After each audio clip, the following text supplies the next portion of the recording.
Hello students, welcome to my channel. तो आज मैं आप सभी को चैप्टर नंबर 7 कोऑर्डिनेट ज्योमेट्री की एक्सरसाइज 7.1 का क्वेश्चन नंबर 10 करवाने जा रही हूँ। तो ये इस एक्सरसाइज का लास्ट क्वेश्चन है। तो इससे पिछले सभी क्वेश्चंस जो हैं वो मैंने पिछली वीडियोस में करवाए हुए हैं। तो अगर आपने अभी तक वो नहीं देखे हैं तो प्लीज़ जाकर देख लीजिएगा, ठीक है। तो चलिए इस वीडियो में हम करेंगे क्वेश्चन नंबर 10। हमें दिया है find a relation between X and Y such that the point X, Y is equidistant from the point 3,6 and -3,4। तो इस क्वेश्चन में हमें बोला है कि हमें x और y के बीच का रिलेशन फाइंड आउट करके बताइए, ठीक है। और हमें ना एक पॉइंट दिया है जिसके कोऑर्डिनेट्स हमें दे रखे हैं x, y, और ये जो पॉइंट है ना ये इन दोनों पॉइंट से इक्वी डिस्टेंस पर दिया हुआ है, ठीक है। तो देखिए डायग्राम में समझिए, हमें ये पॉइंट दे रखा है, इसके कोऑर्डिनेट्स हमें ये दे रखे हैं, ठीक है। इस पॉइंट को हमने नाम दे दिया P पॉइंट। अब ये जो P पॉइंट है ना ये इन दोनों पॉइंट से इक्वी डिस्टेंस पर है, A और B पॉइंट से इक्वी डिस्टेंस पर है, यानी कि P से A तक का डिस्टेंस और P से B तक का डिस्टेंस दोनों क्या होंगे, एक दूसरे के इक्वल होंगे, ठीक है। दोनों डिस्टेंस एक दूसरे के बराबर होंगे, ठीक है। तो आपको ये क्वेश्चन समझ में आ गया, क्वेश्चन में क्या बोला गया है हमें, ठीक है। तो चलिए आइए अब इसको सॉल्व करते हैं, ठीक। तो सबसे पहले हम सॉल्यूशन में लिख लेंगे हमने क्या लेट किया है, इन पॉइंट्स को नाम दिया है ना। तो चलिए लेट करते हैं, let P x, y coordinate वाला जो पॉइंट है इसको हमने P नाम दिया है, ठीक है। अब ये क्या है, इक्वी डिस्टेंस पर है इन दो पॉइंट से, तो इन दोनों पॉइंट्स को हमने नाम दिया है A और B पॉइंट, ठीक है। तो लिख लेते हैं let P is equidistant from A and B,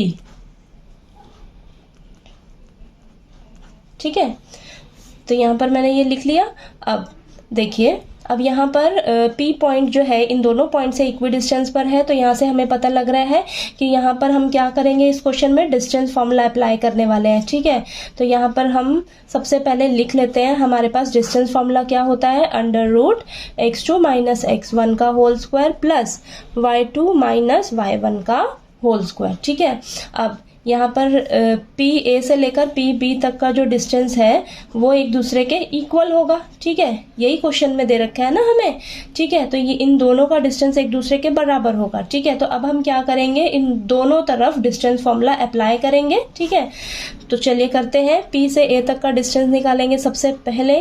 तो ये हो जाएगा √3 - x का होल स्क्वायर प्लस 6 - y का whole square is equal to √P से B तक का डिस्टेंस निकालेंगे। तो -3 - x का होल स्क्वायर प्लस 4 - y का होल स्क्वायर, ठीक है। अब दोनों तरफ रूट है, रूट से रूट कैंसिल हो जाएगा, ठीक है। तो देखिए यहाँ पर हम अंदर फॉर्मूला लगाएंगे कौन सा, A - B का होल स्क्वायर वाला, ठीक है। किसके इक्वल होता है, A² + B² - 2AB, ठीक है। तो यहाँ पर चलिए करते हैं, तो ये हो जाएगा 9 + x² - 6x, और यहाँ पर भी लगाएंगे plus 36 + y² - 12y is equal to, यहाँ पर देखिए आप माइनस कॉमन ले लीजिए, ठीक है।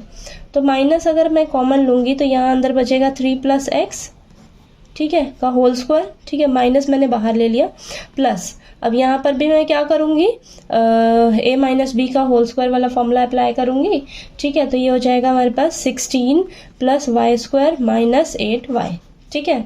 अब ये आ जाएगा हमारे पास, चलिए करते हैं 9 + x² - 6x + 36 + y² - 12y is equal to, ये माइनस का स्क्वायर करोगे तो वो तो प्लस हो जाएगा, ठीक है। यहाँ पर अंदर हम A + B का होल स्क्वायर वाला फॉर्मूला लगा लेंगे, ठीक है। तो ये होता है A² + B² + 2AB, ठीक। तो ये आ जाएगा आपके पास 9 + x² + 6x + 16 + y², इन सभी को एज इट इज़ रखिए, क्योंकि देखिए अब दोनों तरफ हम देखेंगे क्या क्या हमारे पास कैंसिल हो रहा है, ठीक है। 9 से 9 कैंसिल हो गया, x² से x² कैंसिल हो गया, और देखिए फटाफट से y² से y² कैंसिल हो गया। अब तो नहीं कुछ हो रहा, ठीक है, अब नहीं कुछ हो रहा ना कैंसिल। तो यहाँ हमारे पास क्या बचा, -6x + 36 - 12y, ठीक है। लेफ्ट हैंड साइड में ये बचा है, राइट हैंड साइड में देखिए क्या बचा आपके पास, प्लस का 6x + 16 - 8y, ठीक है। अब हम क्या करते हैं, इन सभी को ना इस साइड ले आते हैं, ठीक है।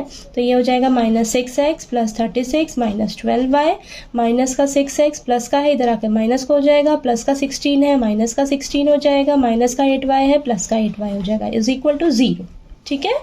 अब देखिए सेम वाली टर्म्स लेते हैं, इसको सॉल्व करते हैं। माइनस का 6x माइनस 12x, ठीक है। अब माइनस का 12y प्लस का 8y माइनस का 4y हो जाएगा, देन प्लस का 36 माइनस का 16, तो ये आ जाएगा आपके पास प्लस का 20, ओके, ये आ गया। चलिए अब देखते हैं यहाँ से हमारे पास कॉमन क्या आ रहा है।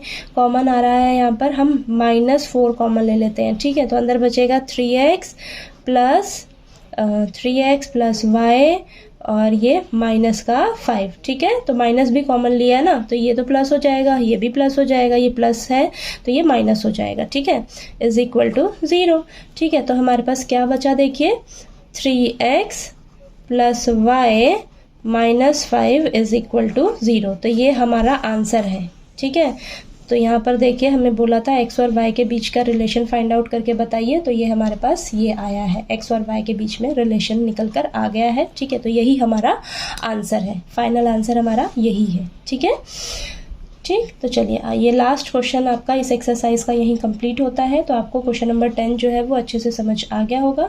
कोई डाउट आया आपको तो प्लीज़ आप पूछिएगा, और अगर आपको मेरा पढ़ाया हुआ अच्छा लगे तो प्लीज़ वीडियो को लाइक कीजिए, शेयर कीजिए और ज़्यादा से ज़्यादा सब्सक्राइब कीजिएगा मेरे चैनल को। Thank you so much.